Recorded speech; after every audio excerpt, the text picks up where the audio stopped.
Today I am spending 6 hours in economy on LOT, the flag carrier of Poland. The journey will take us from the Polish capital of Warsaw to Tashkent, Uzbekistan. Now this is my first time flying LOT, so I don't really know what to expect, but they are a Star Alliance member and they do have a pretty good reputation. One thing is for sure though, they are not cheap. So is LOT a good full-service carrier? Well, come and join me as I try out their 737 MAX 8 product and review every part of the experience. The adventure begins in central Warsaw.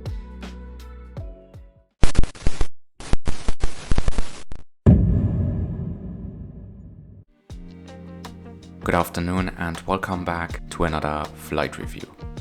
You join me in the Polish capital of Warsaw, more specifically the small but charming Old Town. The area was almost completely destroyed in World War II, but they have done a phenomenal job rebuilding this historic neighborhood. Anyhow, we do have a plane to catch, so time to leave. To reach Chopin Airport from the Old Town, you can take bus number 175, which will get you there in around 45 minutes for 4.4 zloty. Cheap and convenient. The airport is also connected to the city's metro network, which is faster depending on where you are.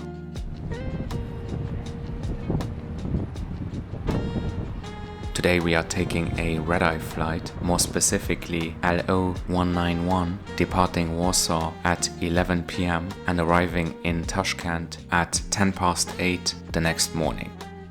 Flight time will be 6 hours and 10 minutes, taking into account the 3-hour time difference.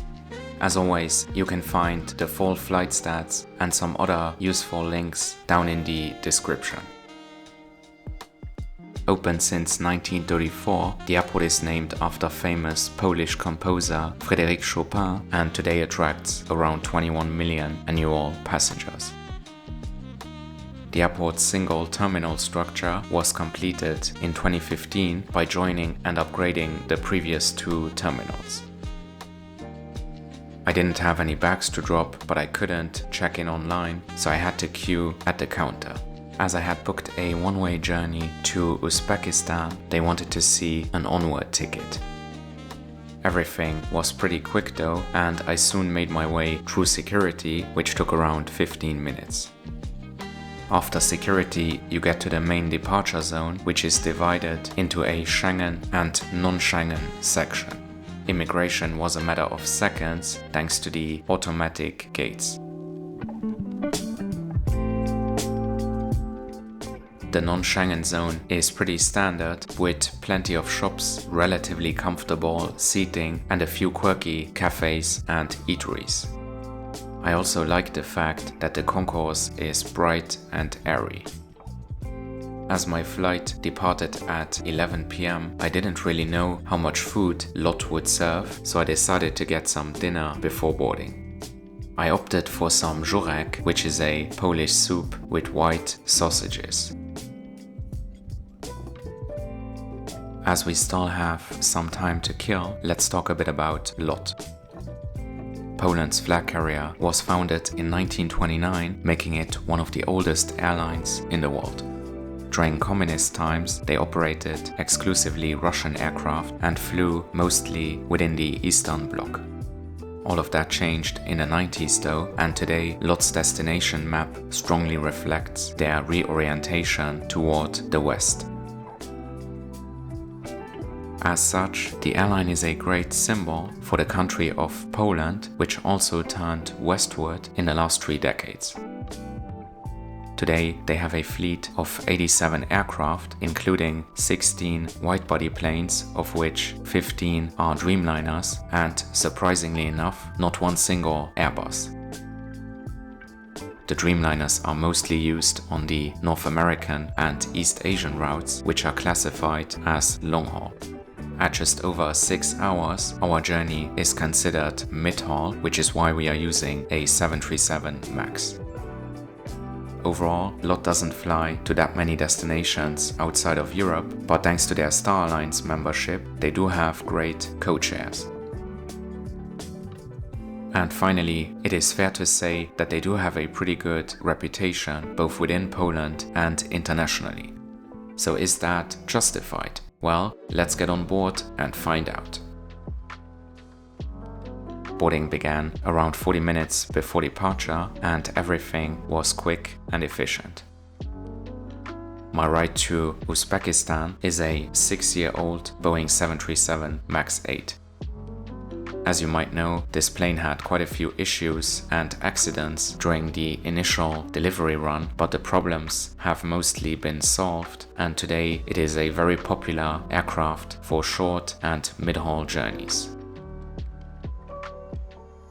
This plane fits 186 passengers, and the first few rows have a blocked middle seat and a bit more legroom. They call this product business class or premium economy depending on the flight.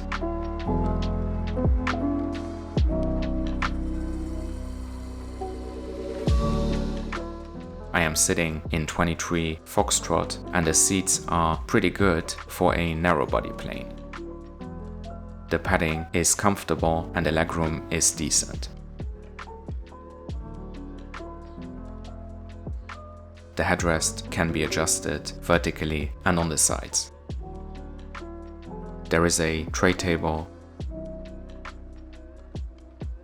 a seat back pocket, a literature compartment, a coat hook, USB-A port, universal power plug, and no IFE. The lack of a personal screen is arguably the main downside here, but it's pretty common in Europe. Nevertheless, I wish they had some entertainment on this 6-hour flight. Anyhow, pillows and blankets were provided and we were soon ready for an on-time departure. Należy wówczas pozostać na miejscu, schwycić najbliższą maskę oraz pociągnąć ją do siebie, aby uaktywnić dopływ tlenu. Maską należy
Right after reaching cruising altitude, dinner service began, and I have to say that this meal was fantastic.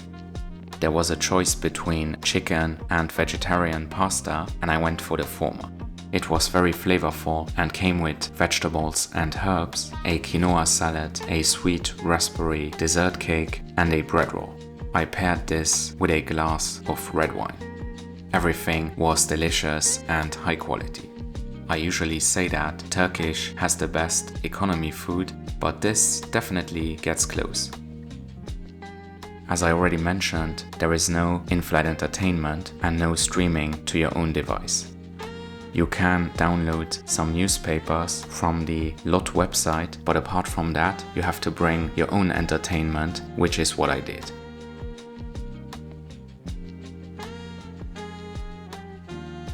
As this was a red-eye flight, I got a few hours of sleep in and woke up somewhere in Central Asia. Today's flight path was longer than usual because we had to avoid Russia and Ukraine, so we flew over the Balkans and then Turkey, Azerbaijan and the Caspian Sea before entering Uzbekistan. As I could see from above, the western part of Uzbekistan is completely and utterly empty, just steppe and desert. These landscapes continued for over an hour and they were pretty spectacular.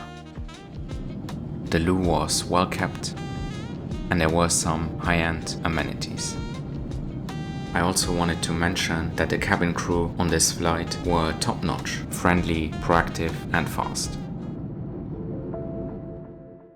About an hour before landing, we got a tomato cake and beverages. Nothing extraordinary, but perfectly adequate.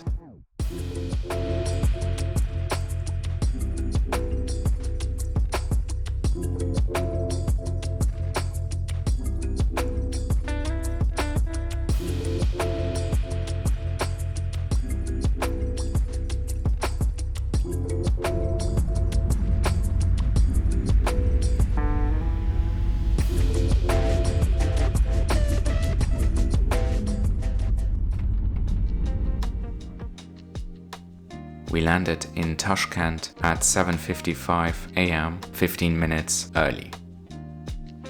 Time to reveal the price. I paid 423 euros for this journey, which isn't exactly cheap. The fare included seat reservation and food, but no checked luggage, which would have cost another 40. So yeah, LOT is relatively expensive, but then there aren't that many direct flights between Europe and Uzbekistan, and the full service carriers all charge pretty much the same. However, you can fly both Wizz Air and Pegasus, two airlines that I recently covered, by the way, for less than 200 euros. So yeah, you can save quite a bit of money if you're willing to fly low cost. To conclude, I had a great flight on LOT today, and I think that they are a very decent airline. The lack of a personal IFE system is certainly a drawback, but the soft product, especially the food, make up for it. As always, let me know your opinion on LOT down below.